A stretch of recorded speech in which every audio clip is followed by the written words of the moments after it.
Hello everyone, आज हम देखते हैं महिलाओं का कार्यस्थल पर लैंगिक उत्पीड़न। तो ये एक्ट है निवारण, प्रतिषेध और प्रतिरोध अधिनियम 2013। तो ये अधिनियम बना था 2013 में। जो कार्यस्थल है, जो ऑफिस वगैरह है, वहाँ महिलाओं को एक अच्छा संरक्षण देने के लिए ये एक्ट बनाया गया था। महिलाओं को कार्यस्थल पर जिस संरक्षण देने के लिए बनाया गया था, तो इसे हम कहते हैं महिलाओं का कार्यस्थल पर लैंगिक उत्पीड़न अधिनियम 2013। तो इसमें निवारण, प्रतिषेध और प्रतिरोध बताया गया है। तो अब हम देखते हैं कि जो 2013 में जो एक्ट बने थे, जो 2013 में जो एक्ट बनाए गए थे, उसमें ये 14वें नंबर का एक्ट था और ये 22 अप्रैल 2013 को बन के ये तैयार हो गया था। इसमें 30 सेक्शन है और एक एक सेक्शन हम देखते हैं।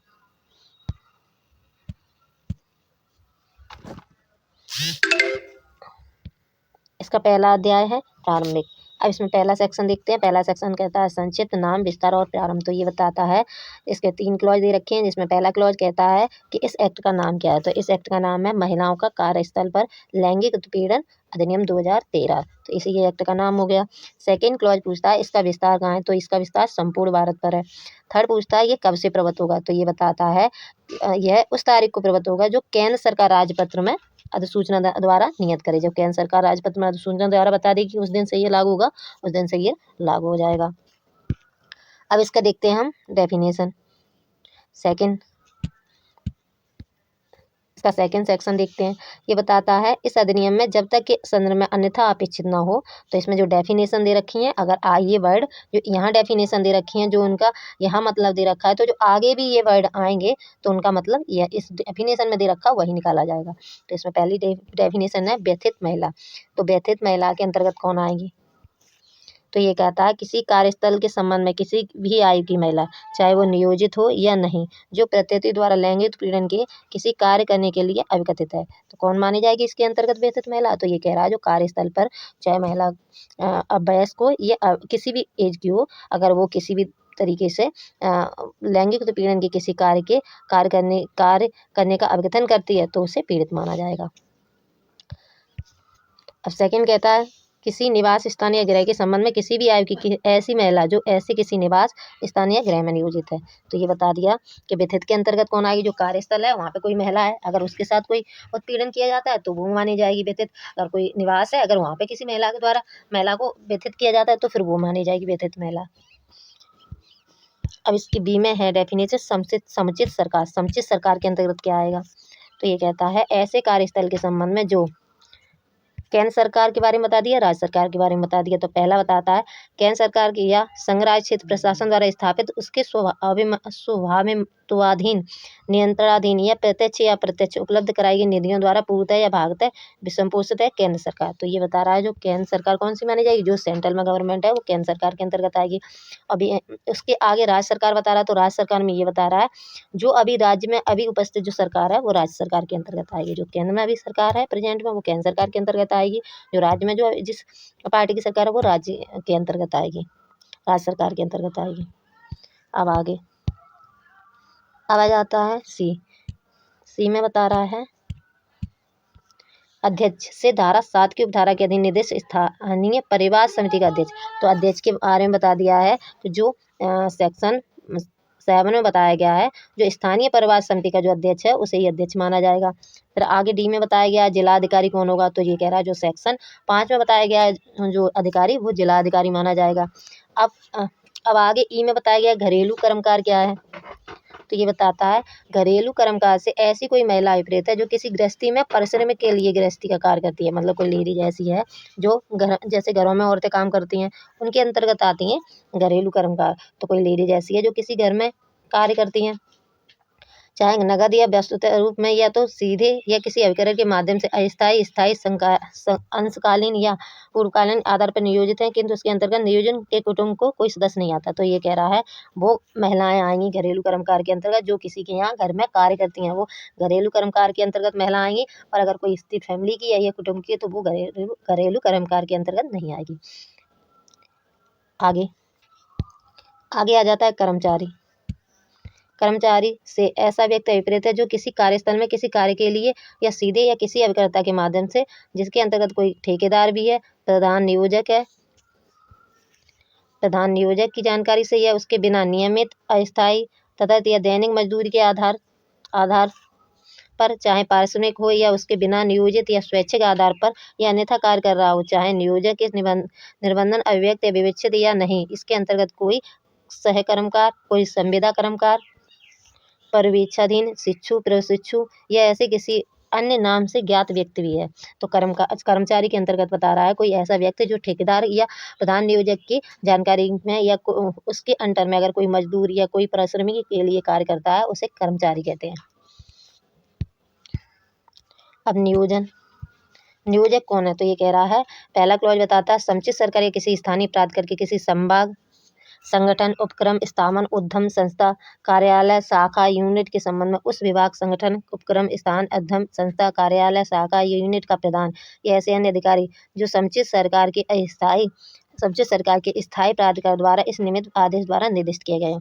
तो ये बता रहा है नियोजक कौन है? तो ये बता रहा है कोई संगठन है, कोई उपक्रम है, स्थापन है, उद्यम है, संस्था है, कार्यालय है या कोई शाखा है या कोई यूनिट है, उसका जो प्रधान है, जो समुचित सरकार के स्थानीय प्राधिकार द्वारा इस निमित्त आदेश द्वारा निर्दिष्ट किया गया, उसे हम नियोजक मानेंगे। अब सेकंड बताता है उपखंड 1 के अंतर्गत न आने वाले किसी कार्यस्थल के संबंध में कार्यस्थल के प्रबंधन, पर्यवेक्षण और नियंत्रण के अधीन उत्तरदायी व्यक्ति। ठीक है, अगर जो तो इसमें बता दिया अगर कोई कार्यस्थल है, कार्यस्थल के प्रबंधन के पर्यवेक्षण का कोई नियंत्रण के लिए कोई व्यक्ति नियुक्त किया है, तो वो भी नियोजक के अंतर्गत आएगा। तो ये बता दिया हमारे। अब आगे देखते हैं।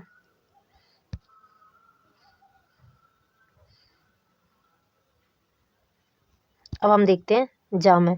तो ये बता रहा है आंतरिक समिति के अंतर्गत कौन आएगा? तो ये कह रहा है जो सेक्शन 4 में बताया गया है उसमें आंतरिक परिवार समिति का विपरीत है, तो वो आएगी आंतरिक समिति के अंतर्गत आएगी। ठीक है, जो सेक्शन 4 में बताई गई है वो आंतरिक समिति से धारा 4 के अधीन गठित आंतरिक परिवार समिति को ही हम आंतरिक समिति मानेंगे। अब स्थानीय समिति कौन है? तो ये कह रहा है जो सेक्शन 6 के अधीन परिवार समिति सेक्शन 6 के अधीन गठित स्थानीय परिवार समिति को हम स्थानीय समिति मानेंगे। अब बता रहा है सदस्य स्थायी समिति आंतरिक समिति या स्थानीय समिति का कोई सदस्य है, उसे हम सदस्य मान लेंगे। जो मेंबर है तो उसे कब मानेंगे? जब आंतरिक समिति का हो या स्थानीय समिति का हो। अब विहित के अंतर्गत जो इस एक्ट में जो नियम दिए गए हैं वो विहित के अंतर्गत आएंगे। अब पूछ रहा है पीठासीन अधिकारी के बारे में। तो ये कह रहा है पीठासीन अधिकारी से धारा 4 की धारा 2 के अधीन नामनिर्देशित किया गया आंतरिक परिवार समिति का कोई पीठासीन अधिकारी। तो कौन माना जाएगा पीठासीन अधिकारी? जो आंतरिक परिवार समिति का कोई अधिकारी है, जो पीठासीन अधिकारी है, उसे हम पीठासीन अधिकारी मानेंगे। मतलब जो आंतरिक परिवार समिति का कोई अधिकारी है, आंतरिक परिवार समिति का जो अधिकारी बैठता है, जो परिवाद वगैरह को सुनता है, उसे हम पीठासीन अधिकारी मानेंगे। अब आ जाता है प्रत्यर्थी के अंतर्गत कौन आएगा? तो ये कहता है प्रत्यर्थी से ऐसा व्यक्ति अभिप्रेत है जिसके विरुद्ध व्यथित महिला ने धारा 9 के अधीन कोई परिवाद किया। तो प्रत्यर्थी के अंतर्गत वो व्यक्ति आएगा अगर कोई महिला है जिस व्यक्ति के विरुद्ध वो परिवाद करती है, उस व्यक्ति को हम प्रत्यर्थी मानेंगे, जिस पे अपराध करने का आरोप लगाया जा रहा है, उसे हम प्रत्यर्थी मानेंगे। अब लैंगिक उत्पीड़न के अंतर्गत क्या आएगा? तो ये कह रहा है लैंगिक उत्पीड़न के अंतर्गत निम्नलिखित कोई एक या अधिक अवांछनीय कार्य या व्यवहार चाहे प्रत्यक्ष रूप से किए गए हों या विवेचित रूप से किए गए हों, उन्हें हम लैंगिक उत्पीड़न मानेंगे। तो इसमें बता दिया है तो इसमें आएगा सार्वजनिक संपर्क, लैंगिक अनुकूलता, अगर कोई टिप्पणी करता है वो आएगी, अश्लील साहित्य वगैरह है, अगर साहित्य दिखाता है वो आएंगी, लैंगिक प्रकृति के कोई कार्य वो आएगा। अब कार्यस्थल के अंतर्गत निम्नलिखित भी हैं। तो कार्यस्थल के अंतर्गत क्या क्या आएगा? तो ये बता दिया कोई संगठन है, उपक्रम है, स्थान है, उद्यम है, संस्था है, कार्यालय है, शाखा है, यूनिट है, समुचित सरकारी स्थानीय प्राधिकार द्वारा किसी सरकारी कंपनी का, निगम या सहकारी सोसाइटी द्वारा स्थापित है, उसके स्वामित्व निधि पूत है या सहायता प्रत्यक्ष या अप्रत्यक्ष उपलब्ध कराई गई निधियों द्वारा वित्त पोषित की जाती हैं। तो ये बता रहा है जो संगठन वगैरह हैं।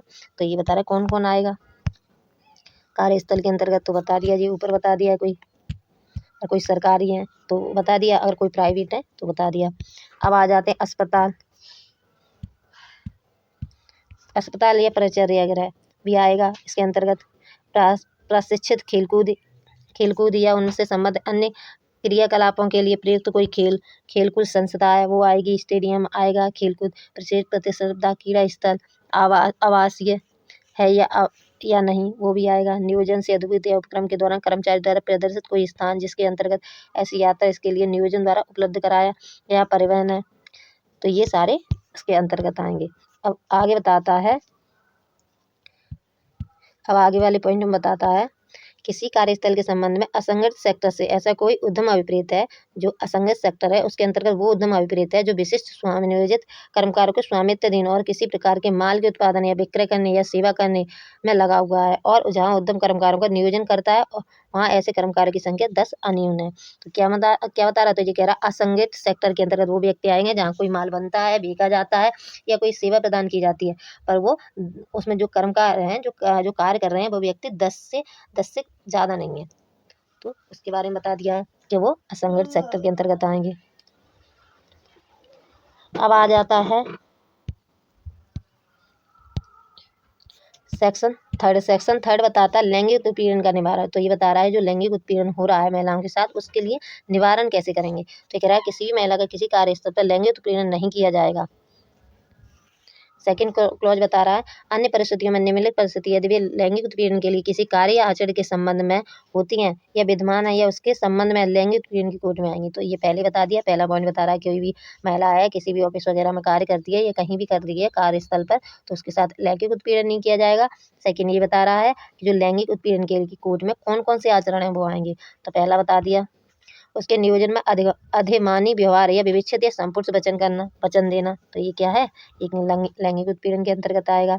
सेकंड बता रहा है उसके नियोजन में अहितकर व्यवहार की विविच्छेद या संपूर्ण से धमकी देना, या तो अब उससे जो अहित कर व्यवहार कर रहे हो किया जा रहा है या विविच्छेद व्यवहार किया जा रहा है या उसके धमकी दे रहा है तो वो भी क्या माना जाएगा, लैंगिक उत्पीड़न माना जाएगा। थर्ड में बता रहा है उसके वर्तमान या भावी नियोजन की परिस्थिति के बारे में विविच्छेद या संपुष्टि धमकी देना, या तो उससे वर्तमान में जो जॉब कर रही है या भविष्य की परिस्थिति के बारे में उसे धमकी देना, तो ये भी लैंगिक उत्पीड़न के बारे में माना जाएगा। फिर आगे कह रहा है उसके कार्य में हस्तक्षेप करना, अगर वो कार्य कर रही है उसमें कोई हस्तक्षेप कर रहा है या उसके त्रास समय या संतापकारी या प्रतिकूल कार्य वातावरण सृजित करना है, मतलब जो उसे अनकम्फर्टेबल होता है फिर भी वो कार्य कर रहा है तो फिर वो क्या माना जाएगा, लैंगिक उत्पीड़न के अंतर्गत आएगा। अब आ जाते हम पॉइंट 5 कहता है उसके स्वास्थ्य या सुरक्षा को प्रभावित करने की संभावना वाला अपमानजनक व्यवहार करना। तो अगर उसके स्वास्थ्य और सुरक्षा को प्रभावित करने वाला कोई अपमानजनक व्यवहार है वो भी लैंगिक उत्पीड़न के अंतर्गत आएगा। तो हमने फर्स्ट चैप्टर कंप्लीट कर लिया है, आगे के चैप्टर हम आगे की वीडियो में करेंगे। Thank you.